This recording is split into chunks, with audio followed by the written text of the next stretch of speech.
Hello friends, welcome back to Country Wife Mommy Life. And today's video, I'm going to give you a very broad overview of how we do homeschool in our home. On this particular day, we are coming back from Christmas break. And as the children come around the table, they're just gathering up their school supplies. They're getting their binders, which I have a video about how I set those up. It just makes it very easy for them to get their work and it all be contained in one place. And we keep those binders in our schoolroom on a particular shelf so that they always know where they are. They also bring their Bibles to the table because we always start with Bible time. So on this particular day, they're looking up the chapter for the Proverbs that would correlate with the day. Proverbs has 31 chapters. So we read through that every day, the entire month, and we just continue to read through that each month. And we'll add more as time goes on. But for right now, on this day, coming back from Christmas break, we're just doing one chapter of Proverbs. So the way we do our Bible reading is everybody, the four older ones, you can see them here at the right-hand side of the table. The four older ones are the ones who read very well in the house right now. So they will actually take turns doing the reading. So I will be helping my other son here. He is learning to read and he's doing pretty good, but he's not quite ready to read out loud with everybody yet. So I put my finger underneath the words and I help him to follow along. And now we're done reading the chapter of Proverbs that we had for the day. And now we're going to spend some time praying and asking God to help us with our day. We always try to pray before we start our schoolwork because it just helps us get on the right foot for the day. So the children put their Bibles away and then they come back to the table, and I'm getting my older son set up with his math curriculum. He does his math curriculum on the computer, and I have my computer password protected because that's the only computer in the house that has access to the internet that doesn't have protection on it, or like a web filter on it. So that is password protected, and then anytime the children want to use the computer for looking up at various things, they have to do it at the table where it's open for everybody to see. That keeps them safe. That keeps me knowledgeable about what is being viewed on the computer. And that's just the policy that we have in our home. I'm getting some schoolwork out for the little guys here. They complete pages as they are able to, and then we get out new ones for them. And that is just how that is working best for us at the moment.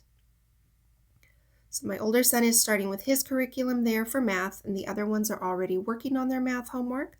Some of them like to set a binder up in between them because they don't like each other looking at their pages. Those are my twins back there, and they are in the same grade, and sometimes they will look at each other's work.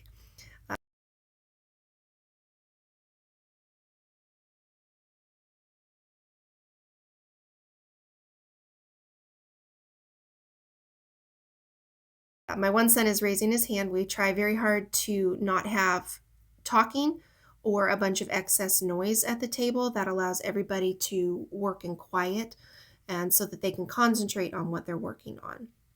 So when they have a question, I do try to look around and make sure that I'm paying attention to everybody. I will ask them to wait a moment while I'm giving instruction to the younger children here. And then I am always available during school time for them to come and ask me questions, to help them with their homework, whatever needs to be done. So I'm going over here to assist with teaching a math concept so that they can work on their schoolwork.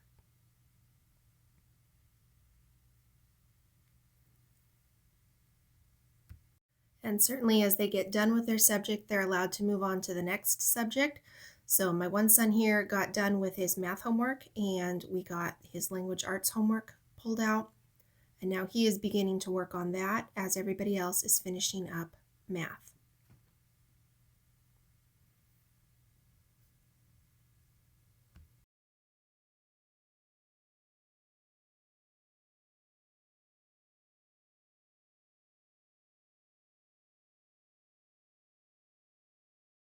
Occasionally, I will get up to go and do something really quickly. So this time it was a laundry day for me. So what I did was I gave them their next instructions, And then I actually got up, ran down to the basement really quickly, and switched out the laundry. So I'm willing to do stuff like that, but I try very hard not to do any dishes or any cooking or cleaning. I try very hard to stay at the table with them so that they get my undivided attention. I can help whoever needs to have help, and I can not feel frustrated at constantly getting interrupted doing something else when I really do need to be solely focused on my children. So that is something that I have very, very much tried hard to implement in our homeschool, and I have discovered that that just fits very, very well for me right now in this season.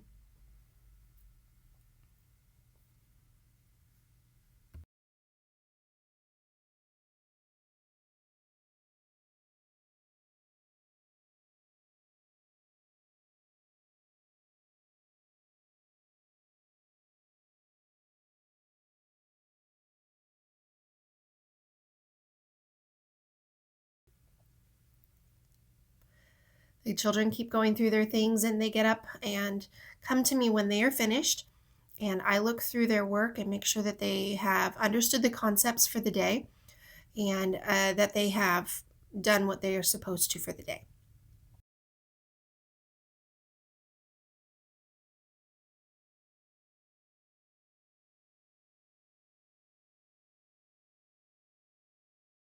And when they are completed, they are allowed to pack up their binder and put it away. And if they did not understand something, or if I see that they got several problems wrong, I will have them go back and correct it. And then they can put their work away, and then they can be done for the day.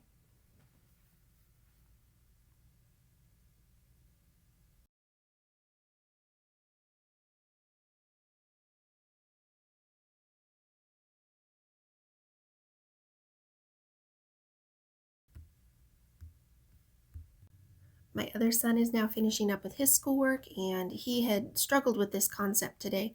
So I'm rechecking his homework, making sure that he did that correctly, and making sure that he understood what he was doing and helping him along with that. And then he will put his homework away and he will be done for the day. As I said, we're just coming back from Christmas break, so we're not doing history and science and a lot of other subjects right now. We're just getting the core subjects done for this day, just gently easing back into a routine. I am definitely willing to do more of an in-depth video on how we do some of those other subjects. We don't use a formal curriculum, but we definitely do incorporate history and science into our homeschool, and reading and writing and arithmetic are definitely the most important core subjects to me as the children are young. I want to get them into I want them to have a good foundation of reading and writing and math skills before they get into a lot of other subjects. I find that a lot of those subjects, history and science and health and such, tend to repeat year after year, or they tend to repeat throughout the grade years. So I don't concentrate on those too much as they are younger, and as they get into high school, I will definitely do a lot more of that. And this is what happens when you take a quick bathroom break and your baby, your 9-month-old baby, is loose in the kitchen and gets into your homeschool binder. Yay. It is a bit later in the day now. It's actually almost 4:45. So we took some time off this afternoon to do some various activities because we have a birthday boy today here in the house. We're going to celebrate his birthday tonight. So we ran some errands earlier.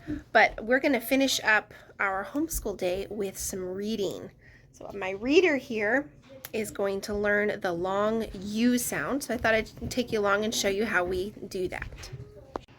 So I use the Blueback Speller to read, and I actually have a newer version of this book, but I can't find it at the moment because somebody didn't put it away where it's supposed to be. So we're going to use the old one, and today we're learning the long U sound. Okay? Blue. So, yep. Two. So hold on, let mommy read the rule to you. All right? So we're going to read the U in ukulele blends. We're going to read the words and read the sentences. Okay, here's a note. Long U can say you, Or sometimes it can also say ooh. Say you. Say you. You. And ooh. Ooh. Good. Now we're going to read some of these words. Okay? So here. Put your finger underneath the word. Good. All right, now let's read across. Loo, to, boo, roo, moo.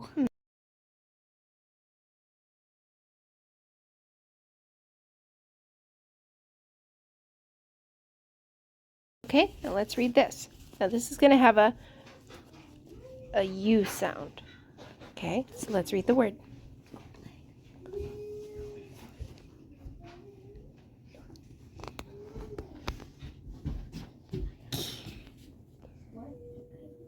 Q.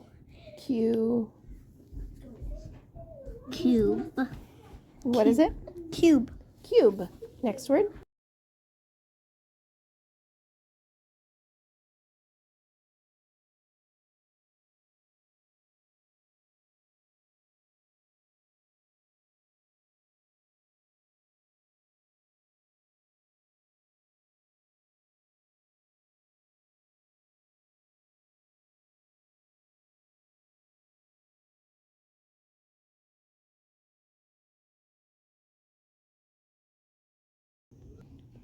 Now we have some sight words. What are your sight words? The. The and what do you have here? A. Okay, let's read the sentences. Luke has a mill. Not a mill. Mule. Mule. Very good. What is a mule? Mule is a donkey. Okay. Is it a female donkey or a male donkey? It doesn't matter right now. Let's finish the sentence. The mule is cut. Not cut. We have two vowels, so the first one says it's long sound. Cute. Cute. Very good. Hey, you did so good reading the page. Thank you.